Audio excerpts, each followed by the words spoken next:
So the New York Knicks take game 2 of the NBA Finals against the Spurs, taking a 2-0 series lead on the road. Now, how did we get here? What is next? Are the New York Knicks the next NBA champions? Let's talk about it. So getting some of the early stuff out of the way for the video. First being the officials we had for this game. So crew chief was Tony Brothers, followed by Josh Tiven and Tyler Ford. We've seen this crew before. They officiated about 1 or 2 games in the conference finals. It wasn't too many calls on either end. It was a pretty good officiated game. It was a lot of physicality. That was something that you noticed very early on from the tip-off that this was going to be a very physical game. The Spurs came out, ready to go.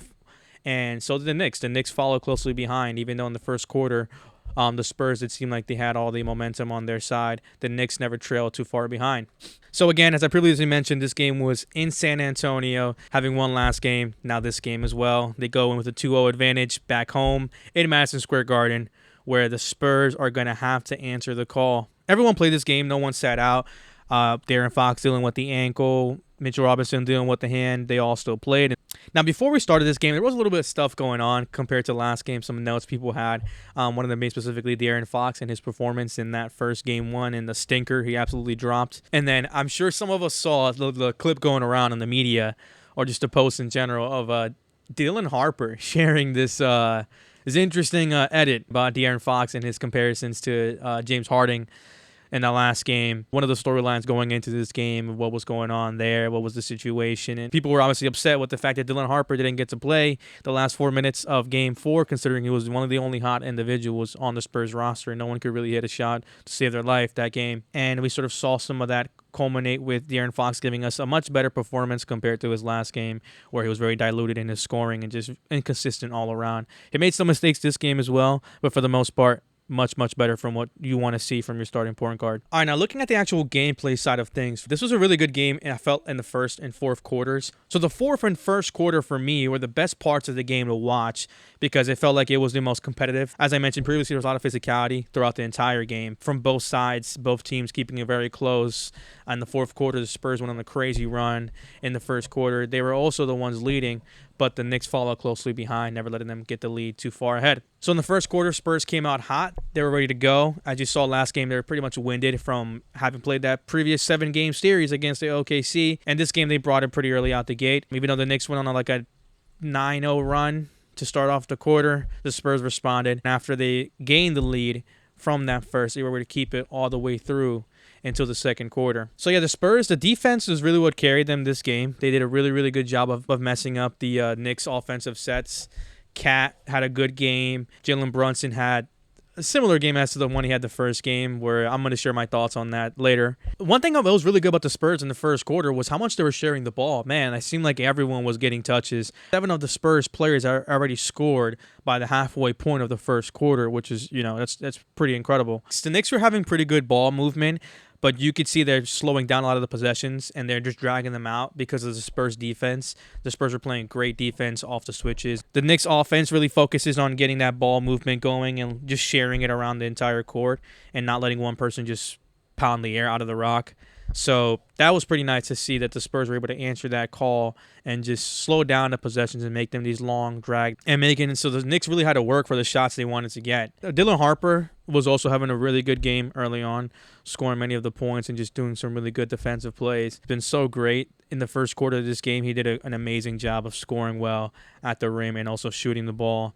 He had a couple heat checks where, he sort of bricked it, but that's what's going to happen with a rookie player who's just, this offensive engine that's so good at finishing at the rim and just getting the ball where it has to go. Now, the Knicks and the Spurs continue some good play on both ends. Spurs ended off with a 9-point lead, but the Knicks followed closely behind. You never felt like they were just dragging their feet. But in the second quarter, things did turn around a little bit. The Knicks go on a 7-0 run to start off the quarter, with the Spurs getting a lot of fouls called on them. Cat did great, honestly. He was just, again, a phenomenal force on the offense and defensive end.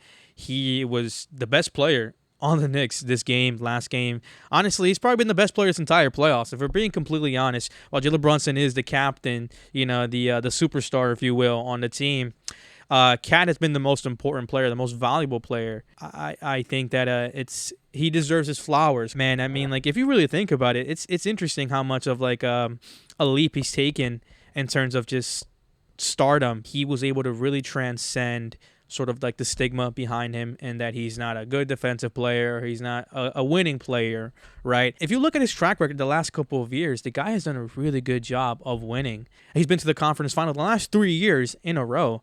Once with Minnesota and now twice with the Knicks, and this time pushing up to the finals here, going up 2-0 against the San Antonio Spurs, a team who decimated his very old team. Now, again, they were injured, yes, but either way, I don't think we expected that Timberwolves squad to really put up much of a fight if it would have gotten to the OKC Thunder the next series, let alone win it as the Spurs did, right? So yeah, the big bodega done exactly what he's needed to do.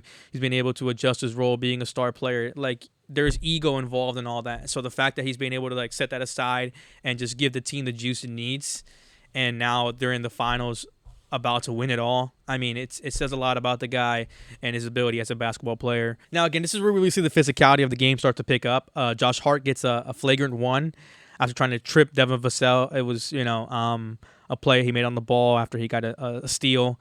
He just literally throws out his hand and just trips the guy. So we get it, though. This is the finals here. Like, you really want to win. Every possession does count. Shortly after that, Mitchell Robinson gets a technical foul called on him for pushing Wemby. We're actually usually see what happens at the end. Not really what led up to the moment. But there was a lot of pushing and shoving going back and forth between the two even before that. And things just got really chippy between both teams. The Spurs and the Knicks were just, no one was going to really back down to the other. The championship game. And realistically, the Knicks had kind of gone on a run at this point too, so Spurs' ego kind of kicked in. You're getting your ass kicked at home. You're already down 1-0, and these guys they're not going away. Even though you build a lead, they just come back, and they always just show you that they're not going to go anywhere. Mikal Bridges did a good job this quarter too, scoring a couple of the points, good defensive plays. He and Cat were the stars of the show going into the second half of the game. Now, as for Wemby, this is probably, again, another bad half for him. The first half, he picked it up on the second, but the first half, he just wasn't really being too effective. So he only had 7 points off 4 field goal attempts, those 7 being tied for the lowest alongside his other co-star in Stefan Castle. So that's something that was, early on you sort of felt a little bit nervous about because he wasn't really clicking last game, and it seems like that followed through him this game as well, up until the second half where he did pick things up. He was making a lot of mistakes. He was very flustered, as you expect from a young player. It's his first time on this stage. It's going to require a different mindset and approach. Fox has a good bounce-back game. He was the highest scorer on the Spurs going into the second half at 12 points. He was 5 of 9 in field goal attempts, 1 of 1 from 3. Now, the Knicks do end the half with a 16-point turnaround, leading 56-52 on the Spurs, which was something momentum that we kind of followed through going into the second half. Now, the Knicks continue their good play by having a 10-point lead at the 9-minute mark of the third quarter. The Spurs missed 7 field goals in a row, which starts to kill them. So the third quarter was the slowest part of the game, if you will, with the Knicks really just keeping the lead the entire way through. The fourth quarters where things really did heat up, and again, as I mentioned previously, the first and the fourth being, to me, the most entertaining. So to start the fourth quarter, the Spurs going a 7-0 run. There's a lot of fun going on, a lot of nice possessions with the crowd going absolutely nuts for the shots being made. De'Aaron Fox, Wemby's doing a great job, and Dylan Harper. The whole team is just really clicking again, just helping narrow down the lead that the Knicks had created within the last quarter, and honestly from the second half going in. And again, this is where the physicality really kicked up a lot. It was almost too much. Felt like it was a little bit of just recklessness, really just hard closeouts, a lot of grabbing, shoving, pulling. And at one point, Jalen Brunson even gets into it with De'Aaron Fox. So De'Aaron Fox and Brunson start getting into it. Brunson's just standing there. De'Aaron Fox is in his face, just trying to intimidate the guy. And then Rick Brunson comes all the way down from the Knicks bench across the court to the Spurs bench in front of them and starts just going back and forth with De'Aaron Fox. Sorry about the voice crack. Him and De'Aaron Fox just start, getting into a bit of a shouting match. That's when Tony Brothers and the crew come and let them know, everybody just back off. Let us play the basketball. Let's do what we came here to do and play some basketball, Obviously, it's an intense game. Emotions are high, but you don't want to get any sort of technicals or flagrant fouls and then end up losing a player.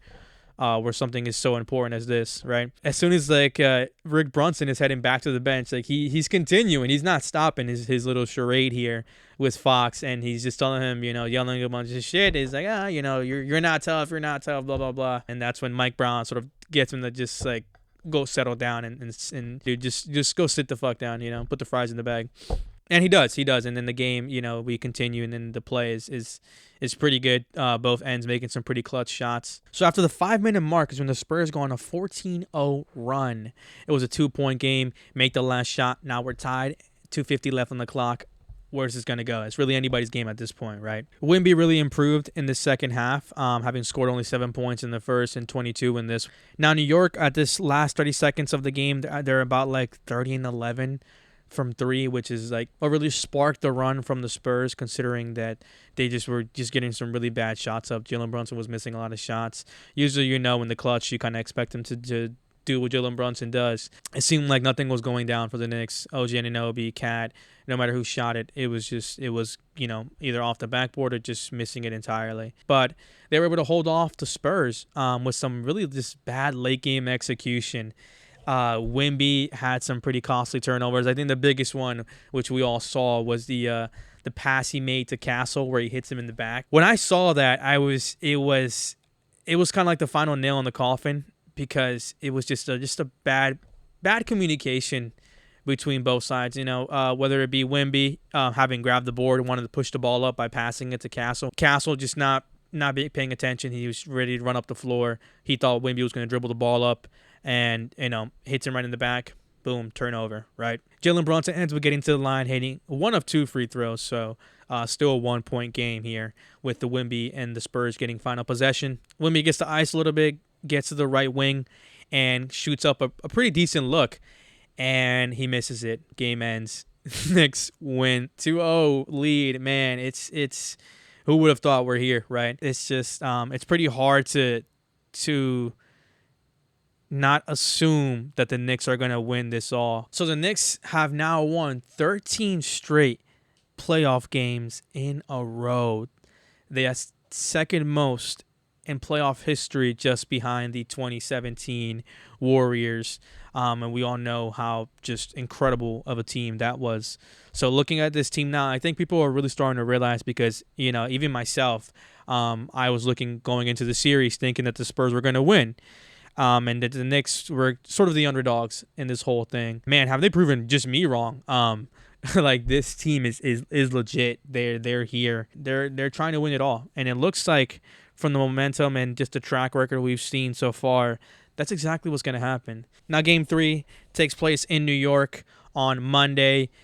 The New York Knicks looking to take a 3-0 series lead, and we all know if that happens, it looks like it's pretty much guaranteed that we have our next NBA champions. Now, looking ahead, I think the Spurs will win at least 2 of the next games. The way I see the track going, it's next game in New York. I think the Spurs are going to answer the call here.